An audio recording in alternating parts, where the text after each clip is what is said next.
దేవుడు తన చిత్తము చొప్పున ఈ రెండు కుటుంబాలను ఒకటిగా చేయటం, ఈ రెండు కుటుంబాలను దేవుడు ఏర్పాటు చేయడం, మరి సుభాసును అలాగే లావణ్యను కూడా దేవుడు వీరిని జతపరచబోతున్నాడు. కాబట్టి దీన్ని మనము ప్రధాన కార్యక్రమం అని మనం జ్ఞాపకం చేసుకుంటా ఉన్నాం. ఈ ప్రధాన కార్యక్రమం అనేది రెండు కుటుంబాలు కలవడము, ఇద్దరు మనుషులు కలవడం. అంటే మనం ఎవరో తెలియదు, కానీ అయితే ఈ కుటుంబ వ్యవస్థ ద్వారా లేక వివాహ వ్యవస్థ ద్వారా దేవుడు రెండు కుటుంబాలను కలిపి ఈ రెండు కుటుంబాల వారు ఇప్పుడు బంధువులైపోయారు.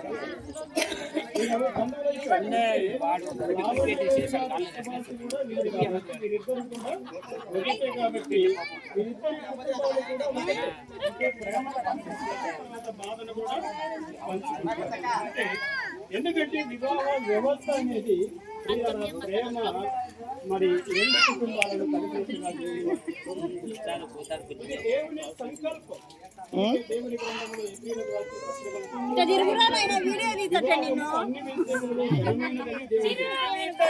అంటే వివాహ కార్యక్రమం చాలా ఘనమైనటువంటిది. అనేకమైన కార్యక్రమాలు మనం చేసుకుంటాం మన కుటుంబంలో, మన గ్రామంలో, మరి మన సొంత ప్రజల మధ్య అనేకమైనటువంటి కార్యక్రమాలు చేస్తూ ఉంటాం. కానీ ఆ కార్యక్రమాల్లో దేవునికి మహిమ ఉండదు.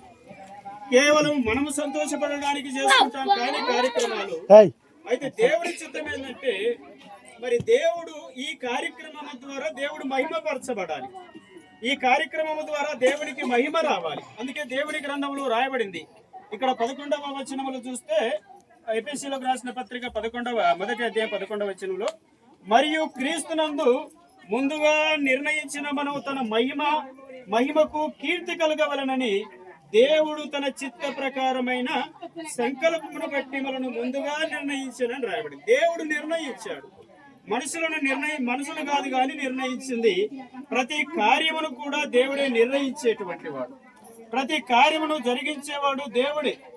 కనుక మరి ఈ రెండు కుటుంబాల్లో వీరిద్దరిని కూడా దేవుడు వివాహము ద్వారా జతపరచబడబోతున్నాడు. కాబట్టి ఈ రెండు కుటుంబాలు ఏకం కాబోతున్నాయి. కాబట్టి మరి లావణ్య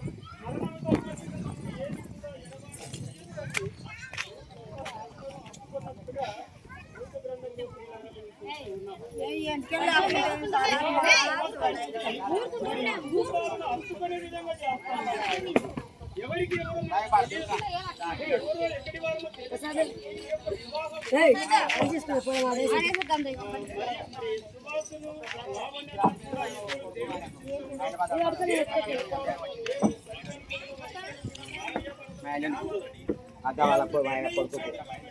అదే పార్టీ ఆయన బలనా అందరిలా ఏం కొడతాను.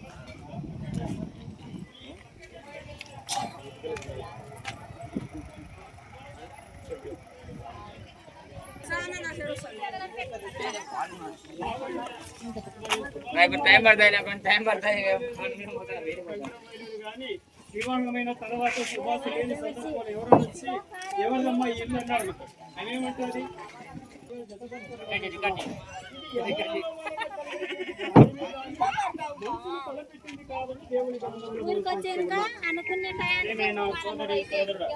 మరి లావణ్య సుభాసు వీరిద్దరు కూడా భార్యాభర్తలు. అంటే మనం వారిని ఎలాంటి విషయంలో కూడా నొప్పించకూడదు. మరి వారిద్దరూ ఏక శరీరం కాబోతూ ఉన్నారు. కాబట్టి వీరు ప్రధానం చేయబడుతున్నారంటే వివాహానికి ముందుగా జరిగేటువంటి దాన్నే ప్రధానం అంటారు. ఇక ఎప్పుడైనా కానీ వివాహం చేసుకున్నారంటే వారు భార్యాభర్తలే. కాబట్టి వారు ఎప్పటి కూడా వేరు కాదు, వారిద్దరూ ఒకటే అన్న సంగతిని మనం మర్చిపోకూడదు. ఎందుకంటే దైవ గ్రంథంలో మరి జాన్సను లూదియా వారి కుమారుడైనటువంటి సుభాసు, అలాగే మరి వెంకటస్వామి నాగలక్ష్మ వారి కుమార్తె లావణ్య, ఈ రెండు కుటుంబాలు వివాహ వ్యవస్థ ద్వారా ఏకం కాబోతా ఉన్నాయి. ఇది దేవుని సంకల్పము, ఇది దేవుని ఉద్దేశము. దేవుడే నిర్ణయించాడు. దేవుడు ఈ రెండు కుటుంబాలను జతపరుస్తున్నాడు. కాబట్టి దేవుని ప్రేమ కూడా ఈ రెండు కుటుంబాల మీద ఉంటుంది ప్రియులారా. కాబట్టి దైవ గ్రంథంలో రాయబడినట్టుగా ఇది దేవుని చిత్తం, మనుషుల ఉద్దేశం కాదు కానీ ఇది దేవుని చిత్తము. దేవుడు ఏర్పాటు చేశాడు, దేవుడు నిర్ణయించాడు, దేవుని సంకల్పమే జరుగుతుంది. కానీ అందుకే మరి వివాహము ఎబ్రీయులకు రాసిన పత్రికలో రాయబడినట్టుగా వివాహము అన్ని విషయాలలో ఘనమైనది. చాలా ఘనంగా చేయాలి వివాహం. వివాహం జరుగుతుందంటే దేవుడు మహిమపరచబడాలి. వివాహము ద్వారా దేవునికి మహిమ రావాలి. వివాహము ద్వారా దేవునికి కీర్తి కలగాలి. అందుకే మరి వివాహము ఘనహీనపరచకూడదు. వివాహము ద్వారా దేవునికి అవమానం కలగకూడదు. ఈ సందర్భంలోనైనా, వివాహ సందర్భంలోనైనా, ఏ సందర్భంలోనైనా దేవునికి మహిమ మాత్రమే కలగాలి, కానీ దేవునికి అవమానము కలగకూడదు ప్రియులారా. అందుకే 12వ వచనంలో కింది భాగంలో అంటున్నాడు ఇక్కడ, మరి ఏమంటున్నాడంటే, మనము తన మహిమకు కీర్తి కలగజేయవలనని దేవుడు తన చిత్తము ప్రకారమైన సంకల్పమును బట్టి మనల్ని ముందుగానే దేవుడు నిర్ణయించాడు. పుట్టగానే దేవుడు నిర్ణయించాడు ప్రియులారా. ఇది మనం అనుకునేది కాదు, ఇది మనుషులు జరిగించే కార్యక్రమం అంతకంటే కాదు. ఇది దేవుడు ముందుగానే నిర్ణయించాడు వీరిద్దరిని భార్యాభర్తలు కావాలని. అందుకే మరి దేవుడు నిర్ణయించాడు కాబట్టి వీరు బ్రతుకుతుండగా మరి ప్రభు కొరకై బ్రతకాలి. వీరు దేవుణ్ణి ఎప్పుడు కూడా మహిమపరుస్తూ ఉండాలి. వీరి ద్వారా దేవునికి కీర్తి కలగాలి ప్రియులారా.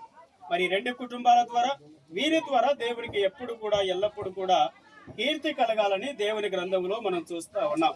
కాబట్టి వివాహ వ్యవస్థ అన్ని వ్యవస్థల కంటే కూడా చాలా ప్రాముఖ్యమైనటువంటిది.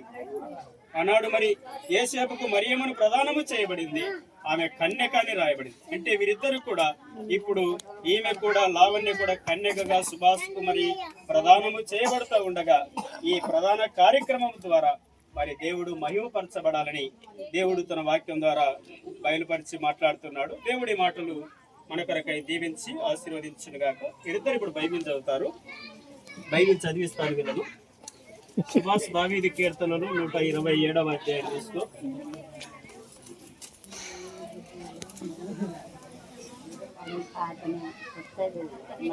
Page number 521.